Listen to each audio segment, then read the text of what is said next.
কেমন আছো আমার প্রিয় শিক্ষার্থীরা? আজকে আমাদের ক্লাস বোর্ডের লেখা দেখে সবাই বুঝতে পারছো প্রাথমিক জীবনের সেট এর একক কাজ পৃষ্ঠা নং 7। প্রশ্ন, নিচের সেট গুলোকে তালিকা পদ্ধতিতে প্রকাশ করো। ক নম্বর প্রশ্ন, টি সমান x:x 5 এর গুণিতক এবং 30 এর চাইতে ছোট। অর্থাৎ আমাদের এই ডি সেটটাকে তালিকা পদ্ধতিতে প্রকাশ করতে হবে। এই সেটটা এখানে আছে সেট গঠন পদ্ধতিতে, একে আমাদেরকে তালিকা পদ্ধতিতে প্রকাশ করতে হবে। তো চলো আমরা প্রশ্নটার দিকে একটু লক্ষ্য করি। কি লেখা আছে? ডি সমান x:x 5 এর গুণিতক এবং 30 এর সাথে ছোট। অর্থাৎ এই ডি সেটের যে উপাদানগুলি হবে সেগুলি হবে 5 এর গুণিতক এবং সেগুলি অবশ্যই 30 এর সাথে কি হবে? ছোট হবে। তো প্রথমেই আমাদের জানতে হবে যে গুণিতক আসলে কি বা গুণিতক কাকে বলে। যদি একটি পূর্ণ সংখ্যাকে অন্য একটি সংখ্যা দ্বারা গুণ করা হয়, গুণ করার পর যে গুণফল পাওয়া যায় অথবা যে সংখ্যাটি পাওয়া যায় সেই সংখ্যাটিকে বলা হয় উক্ত সংখ্যাদ্বয়ের গুণিতক। চলো একটা উদাহরণ দেখি।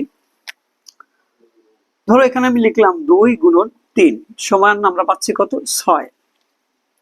2 এর সাথে 3 গুণ করার পর এর গুণফল পাচ্ছি কত? 6। আর এই 6টাই হচ্ছে আমাদের 2 এবং 3 এর গুণিতক। আশা করি সবাই বুঝতে পারছো যে গুণিতকটা কি।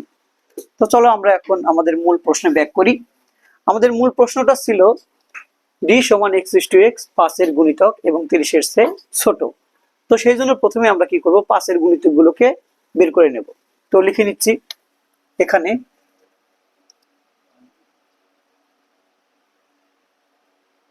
5 এর গুণিতক গুলো হলো। লেখার পর প্রথমে আমরা কি করব? 5 কে সবচাইতে ছোট যে পূর্ণ সংখ্যাটা সেই সংখ্যাটা দ্বারা গুণ করব। তো 5 কে যদি আমরা সবচাইতে ছোট সংখ্যা দ্বারা গুণ করি তাহলে সেটা হবে কত? 1। তাহলে 5 এর সাথে যদি আমরা 1 গুণ করি হবে কত? 5 অক্ষে 5। 5 এর সাথে যদি আমরা 2 গুণ করি তাহলে হবে কত? 5 দুগুণে 10। 5 এর সাথে যদি আমরা 3 গুণ করি তাহলে পাবো কত? 15। 5 এর সাথে যদি আমরা 4 গুণ করি তাহলে পাবো 20। 5 এর সাথে যদি আমরা 5 গুণ করি তাহলে পাবো 25। 5 এর সাথে যদি আমরা 6 কে গুণ করি তাহলে পাবো কত? 30। আবার 5 এর সাথে যদি আমরা 7 কে গুণ করি তাহলে পাবো কত? 35। এরপরে যদি 5 এর সাথে আমরা 8 গুণ করি তাহলে পাবো 40। 5 এর সাথে 9 গুণ করলে পাবো আমরা কত? 45। তো এগুলি আর আমরা লিখলাম না, এই ডট ডট দ্বারা বুঝিয়ে দিলাম যে এরপরে আরো কি আমাদের 5 এর গুণিতক গুলো আছে। গুণিতকের কিন্তু কোনো শেষ নাই।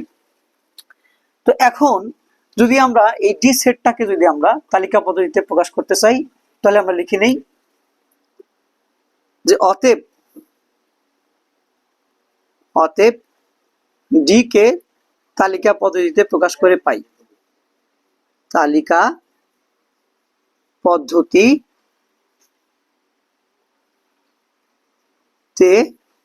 প্রকাশ করে পাই।